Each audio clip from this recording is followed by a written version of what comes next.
Snow whipped across the Belgian farmlands as the sun dipped below the horizon, turning the fields into a pale blue sheet of cold silence. British troops advanced cautiously along a narrow road, boots crunching on frozen earth, their rifles raised, expecting another ambush. It was late 1944, and nothing in this region came without danger. Every barn, every hedgerow, every farmhouse could be hiding German resistance. Then a figure emerged. A boy, no older than 16 or 17, stumbled from behind a shattered stone wall with both hands raised high. His uniform hung loose on his thin frame, and his helmet looked far too big for him. His face was pale, lips trembling, eyes wide with fear and exhaustion. He stopped just a few yards from the British patrol and froze, unable to speak. The British sergeant shouted for him to drop any weapon. But the boy didn't move. Instead, he whispered something, barely audible, cracking through the cold air. A confession. A reason for surrender none of the soldiers expected. The patrol approached him slowly, unsure whether this was a trap or a desperate act of survival. When they finally reached him, when they heard the full truth from his own shaking voice, the British troops stood stunned. Because this German teenager wasn't surrendering to save himself. He was surrendering to save someone else. The winter of 1944 had transformed the Western Front into a landscape of frozen trenches, shattered villages, and long stretches of lifeless, snow-dusted farmland. In the distance, artillery fire rolled like far-off thunder, echoing across valleys and abandoned fields. For British troops moving eastward after the Allied breakout, every day meant clearing new ground, but also uncovering the desperate remnants of German forces clinging to their last hopes. The patrol that encountered the boy belonged to a British infantry company pushing through a chain of ruined hamlets. Their progress was slow, measured, and cautious. They had learned the hard way that retreating enemy soldiers could be unpredictable. Some fought to the last bullet. Others hid in barns waiting to ambush passing units. And a few surrendered simply because they had nothing left. No ammunition, no rations, no command structure. But a single, trembling teenage soldier? Alone? Walking straight toward an armed patrol with his hands raised? That was unusual. Earlier that morning, the British troops had marched through a small village reduced to rubble by previous battles. Smoke still drifted from collapsed chimneys. Doors hung crookedly from broken hinges. In the center of the square, a German Panzerfaust launcher lay abandoned in the snow, a sign that the enemy had either fled or been overwhelmed. The men moved carefully between the damaged houses. Tracks in the snow hinted at scattered German groups dispersing in several directions. Nothing suggested a coordinated force. Nothing hinted at a teenager waiting nearby. But what the British didn't know, what none of them could have guessed, was how fractured the German lines had become in this region. Units had splintered. Communication had collapsed. Groups of soldiers wandered aimlessly, hoping to avoid advancing Allied troops or trying to reach larger formations retreating deeper into Germany. Amid this chaos traveled the boy. He had been separated from his unit days before. His company had been overrun during a nighttime barrage. He had survived not because he fought bravely, but because he hid, behind walls, beneath broken carts, in barns where frightened civilians whispered prayers he could not understand. Hunger gnawed at him for days. The cold stiffened his fingers until he could barely grip his rifle. And each hour, he felt the strange mix of dread and relief that came with still being alive. He wandered alone through farm fields and abandoned lanes until he saw the British patrol approaching. He didn't run. He didn't hide. He stepped out into the open, trembling but determined. Because the boy wasn't thinking about himself. He had someone waiting, someone who needed help far more than he did. The moment he raised his hands and surrendered, he made a choice that terrified him more than any battlefield order. Trust the enemy to save a life he could no longer protect.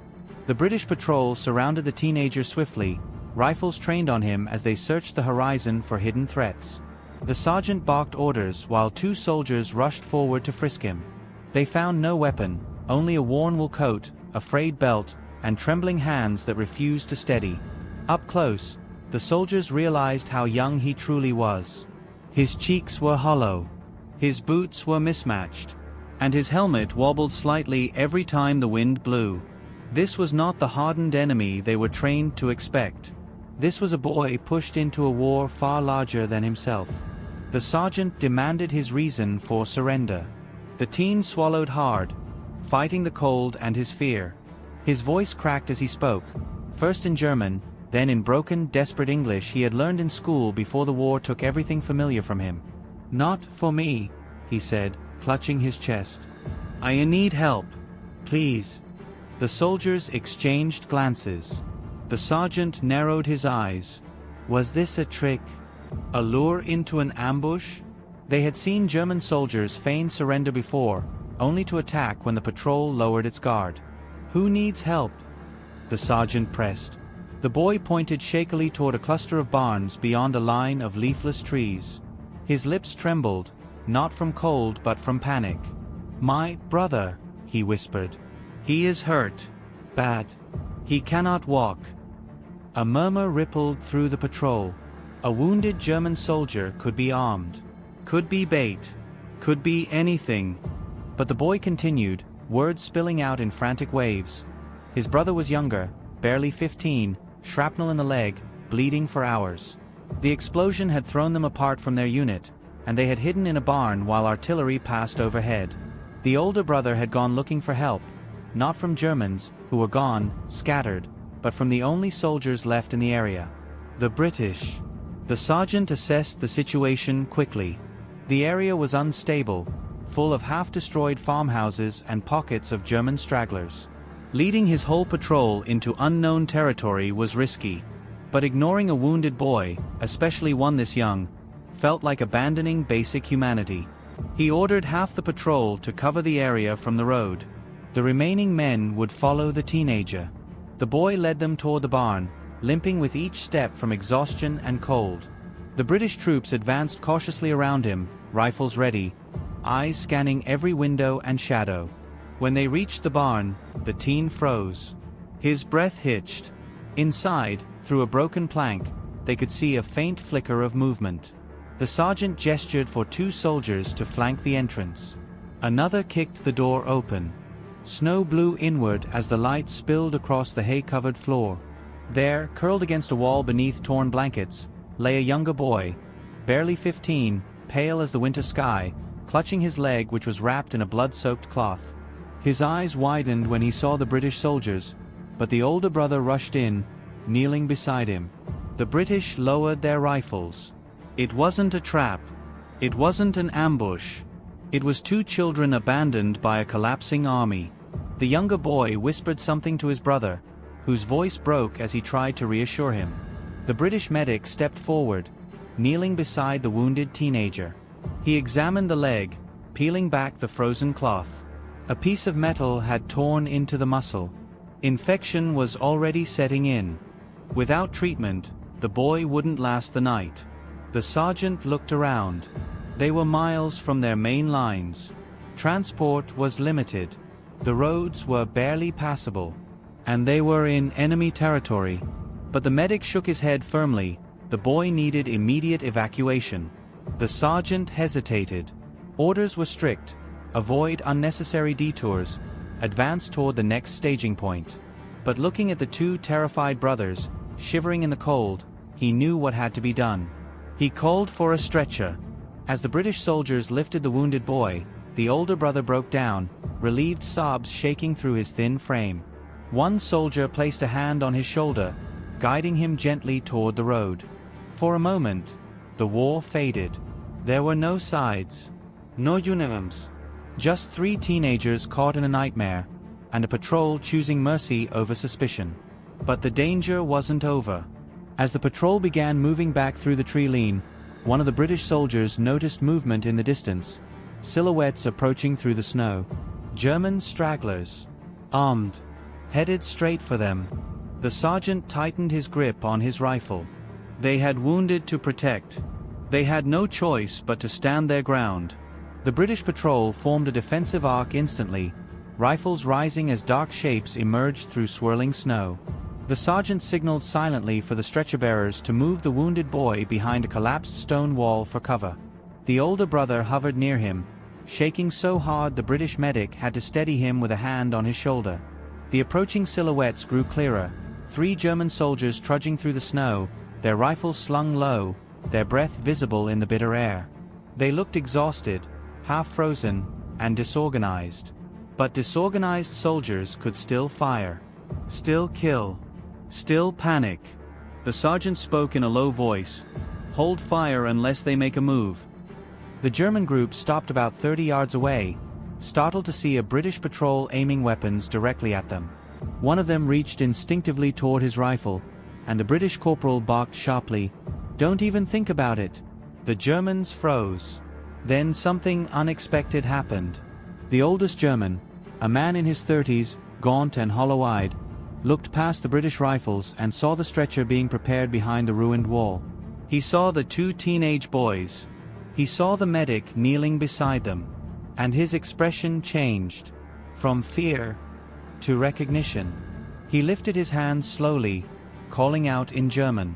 The British troops tensed, but his tone wasn't threatening. It was urgent, pleading. He pointed at the wounded boy and shouted again. The teen on the stretcher stirred at the sound of the voice. His eyes widened. He whispered something, a name. The British medic translated quietly, "He knows them." The older German soldier shouted once more, and this time the British understood. He was calling the boys' names, softly, desperately, as if afraid they were already gone. The sergeant's jaw tightened. "Easy, lads. Keep your rifles on them." The Germans raised their hands fully, stepping forward cautiously, no weapons drawn. Their faces were etched with a mixture of exhaustion and relief, not the look of men preparing an attack, but of men who had finally found something familiar in a world falling apart. The older German reached the British line and spoke breathlessly, in broken English. "Brothers, mine, please. Let's see." He pointed again, at the 2 teens. The sergeant stared at him for a long moment before nodding once. "One man." And slow. The German walked forward with visible hesitation. When he reached the stretcher, he dropped to his knees beside the younger boy, touching his hair gently. Tears welled in his eyes. He whispered softly in German, voice cracking. The British soldiers exchanged glances, realizing the truth. These weren't just random stragglers. These were the boys' older comrades, possibly friends, possibly guardians, who had lost them during the chaos of the retreat. War had fractured this group of young soldiers, scattering them like leaves in a storm. And now, improbably, they had found each other again. But the moment of fragile peace shattered instantly when a far-off rifle crack echoed across the fields. Everyone ducked instinctively. A second shot rang out, closer this time. The sergeant swore, "We need to move. Now." The 2 German men looked to the British for direction, fear and desperation etched into every line of their faces. Another shot whistled past, striking a tree trunk with a burst of splinters. The sergeant didn't hesitate. "Bring them with us," he ordered. "All of them." A British soldier grabbed the stretcher handles. Another helped the older German to his feet. 2 more pulled the teenage brother along gently but firmly. The remaining Germans fell into step automatically, hands still raised but following without resistance. Together, British soldiers and German stragglers, they plunged into the tree-line, snow exploding under their boots as more rifle cracks echoed behind them. The British patrol didn't know who was shooting. Stragglers? Panicked German scouts? Desperate men with nothing left to lose? It didn't matter. They had a wounded boy to save. As they descended toward a small gully offering temporary cover, the sergeant shouted over the wind, "Medic! How long does the kid have?" The British medic answered breathlessly, "Not long. We need a field station." The older German clasped his hands together in a silent, desperate plea, not caring which side these soldiers belonged to anymore. In that moment, both sides were united by one urgent mission: get the boy out alive. And the forest around them felt suddenly smaller, darker, and far more dangerous than before. The patrol pushed through the snow-covered gully, their breaths forming clouds of white in the freezing air. Behind them, distant rifle cracks echoed, growing fainter as they moved deeper into the sheltering trees. The men worked in near silence now, British and German alike, their sense of urgency stitched together by a single wounded teenager whose life hung in the balance. The sergeant led from the front, glancing back every few steps to ensure the stretcher team kept pace. The British medic trotted beside them, checking the younger boy's pulse, adjusting the makeshift bandage, whispering reassurances in a calm tone meant to steady both patient and comrades. The boy's older brother moved alongside, hands trembling, eyes fixed on his sibling as if willing him to stay conscious. For a brief moment, the war around them seemed to fade. It was just a group of exhausted men, enemies by uniform, brothers in desperation, trudging through a frozen forest with one mission: save a child. When they finally reached a clearing where the British field station operated out of a half-destroyed farmhouse, the guards snapped to alert, weapons raised. The sergeant stepped forward immediately. "Wounded German youth," he announced. "Critical condition. We're bringing him in." The guards hesitated only a second before lowering their rifles. The stretcher was rushed inside. British medics and orderlies swarmed around the boy. Supplies were limited, the room cold, the situation far from ideal, but it was still the safest place he'd been in days. As they worked to treat the shrapnel wound and stabilize his breathing, the older brother watched from the doorway, gripping the frame so tightly his knuckles turned white. The older German soldier who had found them stood beside him, shoulders slumped, helmet under his arm. He looked at the British medic and spoke softly in halting English. "You saved them," he said. "You didn't have to. But you did." The medic shook his head. "War or not, a boy deserves a chance." Outside, the snow continued to fall. The British sergeant stepped away from the farmhouse, staring out at the forest, where the lines of battle shifted endlessly with no regard for age or innocence. He'd seen more than enough death to last a lifetime. Saving these boys, even if they wore the enemy's uniform, felt like reclaiming one small piece of humanity from the chaos. Hours later, the younger boy stabilized. His breathing evened. The color slowly returned to his cheeks. The older brother wept quietly when the British medic nodded to him in reassurance. He wasn't out of danger, but he was alive. And sometimes, in a war that took so much from so many, that small victory was enough. As night settled over the farmhouse, the forest surrounding them grew silent again, a heavy, solemn quiet that seemed to honor the fragile mercy that had unfolded within its shadows. In that silence, the war felt distant for the first time in days.